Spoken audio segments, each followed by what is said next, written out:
5 अगस्त 2024 इस तारीख को कुछ ऐसा हुआ है जिसे बांग्लादेश लंबे समय तक याद रखेगा।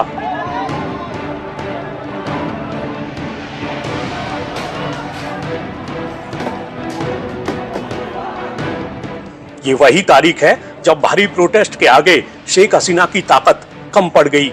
ये वही तारीख है जब बांग्लादेश के सेना प्रमुख ने ऐलान किया कि शेख हसीना ने प्रधानमंत्री पद से इस्तीफा दे दिया है और अब अंतरिम सरकार देश चलाएगी।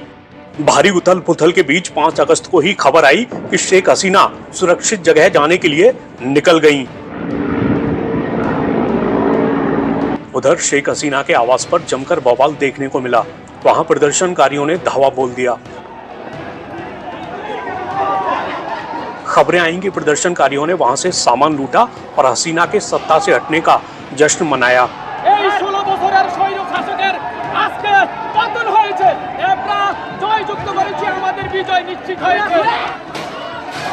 इतना ही नहीं, शेख हसीना के पिता शेख मुजीबुर रहमान की मूर्ति को नुकसान पहुंचाने की तस्वीरें भी सामने आईं।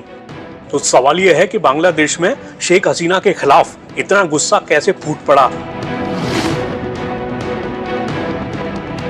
बांग्लादेश में कुछ दिनों पहले मुख्य विवाद उस प्रावधान को लेकर भड़का था जिसके तहत 1971 में बांग्लादेश के मुक्ति संग्राम में हिस्सा लेने वाले लड़ाकों के संबंधियों को सरकारी नौकरियों में 30% आरक्षण देने का प्रावधान किया गया था। इस दौरान देश में भारी हिंसा भड़क उठी थी।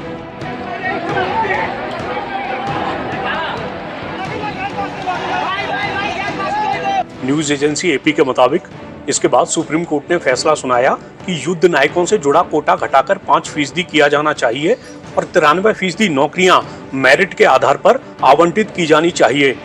फैसले में बाकी 2% आरक्षण का प्रावधान जातीय अल्पसंख्यकों और ट्रांसजेंडर और विकलांग लोगों के लिए किया गया। सरकार ने सुप्रीम कोर्ट के फैसले को स्वीकार भी कर लिया, लेकिन प्रदर्शनकारियों ने हिंसा के लिए जवाबदेही की मांग जारी रखी, जिसके लिए उन्होंने सरकार के बल प्रयोग को जिम्मेदार बताया।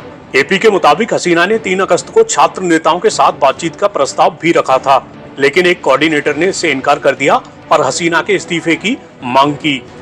इस बीच 4 अगस्त को बांग्लादेश में फिर से बड़े पैमाने पर हिंसा हुई, जब सत्ता विरोधी प्रदर्शनकारी असहयोग कार्यक्रम में हिस्सा लेने पहुंचे। प्रदर्शनकारियों ने लोगों से टैक्स और यूटिलिटी बिल न देने और काम रोकने जैसी गतिविधियों का अनुरोध किया। सत्ता पक्ष के समर्थकों ने इन प्रदर्शनकारियों का विरोध किया और उनके बीच झड़पें हो गईं। स्थानीय मीडिया रिपोर्ट्स के मुताबिक 4 अगस्त को भड़की हिंसा में 10 से ज्यादा पुलिसकर्मियों समेत करीब 100 लोगों की मौत हो गई। इससे कुछ दिन पहले हुई हिंसा में 200 से ज्यादा लोगों की जान चली गई थी। 5 अगस्त को भी बांग्लादेश में हिंसा हुई जब प्रदर्शनकारी लॉन्ग मार्च टू ढाका के लिए जुटे।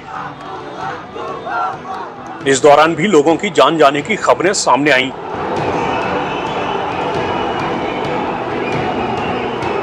इस बीच अचानक अपुष्ट खबरें आने लगीं कि शेख हसीना ने इस्तीफा दे दिया। फिर सेना प्रमुख मीडिया के सामने आए और उन्होंने हसीना के इस्तीफे की पुष्टि करते हुए कहा कि अब अंतरिम सरकार देश चलाएगी। उन्होंने ये भी कहा कि उन्होंने राजनीतिक नेताओं से मुलाकात की और उन्हें बताया कि सेना कानून व्यवस्था की जिम्मेदारी संभालेगी।